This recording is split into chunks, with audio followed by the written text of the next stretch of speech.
Hello friends, இன்றைக்கி நம்ம என்ன பார்க்க போகிறோன்னா ஃபிஷ் ஃப்ரை தான் பார்க்க போகிறோம். அதுக்கு முன்னாடி நம்ம சேனலை நீங்கள் இன்னும் சப்ஸ்கிரைப் பண்ணாமல் பார்த்துட்டு இருந்தீங்கன்னா மறக்காமல் சப்ஸ்கிரைப் பண்ணிடுங்க. பக்கத்தில் இருக்க பெல் ஐக்கானையும் கிளிக் பண்ணுங்கள். அப்போ தான் நம்மளோட அடுத்தடுத்த வீடியோஸோட நோட்டிஃபிகேஷன் உங்களுக்கு கரெக்டாக அப்டேட் ஆகும். இந்த வீடியோ உங்களுக்கு பிடிச்சிருந்துச்சுன்னா உங்கள் ஃப்ரெண்ட்ஸ்க்கும் ஷேர் பண்ணுங்கள். வாங்க வீடியோக்குள்ளே போகலாம். இது வந்து ஜிலேபி மீனுன்னு சொல்லுவாங்க இல்லையா, அந்த மீன் வந்து நாங்கள் எடுத்திருக்கோம். இதை வந்து நம்ம ஃபிஷ் ஃப்ரைக்கு எந்த ஷேப்பில் வேணுமோ உங்களுக்கு அந்த ஷேப்பில் வந்து கட் பண்ணிக்கோங்க.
இப்போ கட் பண்ணிட்டோம். கட் பண்ணதுக்கப்புறம் நம்ம கொஞ்சமாக வந்து கல்லுப்பு ஆட் பண்ணி நல்லா வந்து மீனை வந்து நல்லா க்ளீன் பண்ணிக்கலாம்.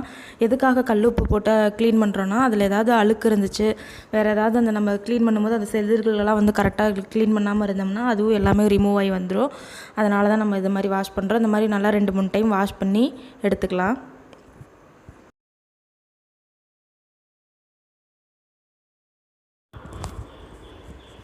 இந்த மாதிரி குட்டி குட்டி பீஸாக எடுத்துட்டோம். அதுக்கப்புறம் மசாலா எப்படி வந்து அரைக்கிறதுன்னு பார்த்துடலாம். அதுக்கு என்னென்ன இன்க்ரீடியன்ட்ஸ் வேணுங்கிறதையும் இப்போ வரிசையாக பார்த்துடலாம். மஞ்சள் தூள் 1/4 ஸ்பூன், மிளகு ஒரு 1/4 ஸ்பூன் எடுத்துக்கோங்க. அப்புறம் மல்லித்தூள் வந்து ஒரு 1.5 ஸ்பூன் எடுத்திருக்கேன். அதுக்கப்புறம் வந்து இஞ்சி பூண்டு வந்து பூண்டு வந்து 5 பல், இஞ்சி 2 பீஸ் எடுத்து வச்சுருக்கேன்.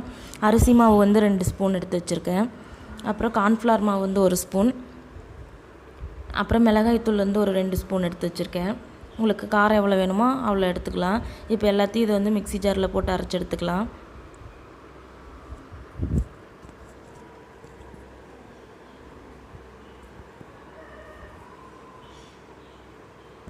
இப்போ இதோட ஒரு 1/2 லெமன் வந்து இதிலே அப்படியே பிழிஞ்சு விட்டுடலாம். உங்களுக்கு கலர் தேவை அப்படின்னா கலர் பவுடர் ஆட் பண்ணிக்கோங்க. நாங்கள் கொஞ்சமாக வந்து கலர் பவுடர் ஆட் பண்ணியிருக்கோம். ஆட் பண்ணிவிட்டு இப்போ ஃபைன் பேஸ்ட்டாக அரைச்சி எடுத்துகிட்டு வந்துடலாம். இப்போ தேவையான அளவு உப்பு சேர்த்து கொஞ்சமாக அரைச்சி எடுத்துக்கலாம்.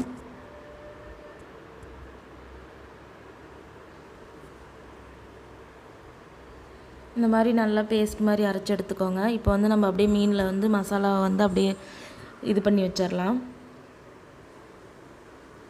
இந்த மாதிரி எல்லா பக்கமும் ஸ்ப்ரெட் ஆகிற மாதிரி எல்லா இதுலேயுமே வந்து அப்படியே அப்ளை பண்ணி விட்டுருங்க. இந்த மாதிரி எல்லா ஃபிஷ்லேயும் அப்ளை பண்ணிவிட்டு ஒரு 1/2 hour வந்து அப்படியே விட்டுடலாம். ஒரு 1/2 hour கழித்து அதுக்கப்புறம் நம்ம ஃப்ரை பண்ணிக்கலாம். இது நல்லா ஊறட்டும்.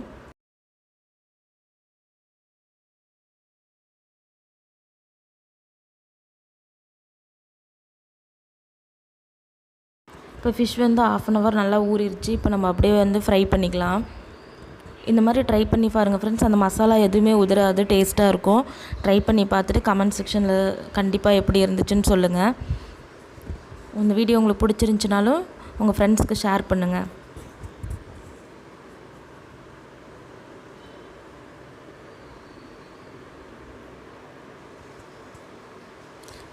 கொஞ்ச நேரம் கழித்து அப்படியே வந்து திருப்பி போட்டுக்கலாம். திருப்பி போட்டு நல்லா கொஞ்சம் ஃப்ரை ஆனோன்னு எடுத்துடலாம். பாருங்கள் எவ்வளோ கிறிஸ்பியாக வந்திருக்குன்னு. நீங்களும் ட்ரை பண்ணி பார்த்துட்டு எப்படி இருந்துச்சுன்னு சொல்லுங்கள். மறக்காமல் நம்ம சேனலை சப்ஸ்கிரைப் பண்ணிவிட்டு பாருங்கள். மசாலாலாம் எதுவுமே உதிராமல் இருக்குது பாருங்கள். ட்ரை பண்ணி பார்த்துட்டு கண்டிப்பாக கமெண்ட் செக்ஷனில் சொல்லுங்கள். தேங்க்யூ ஃபார் வாட்சிங்.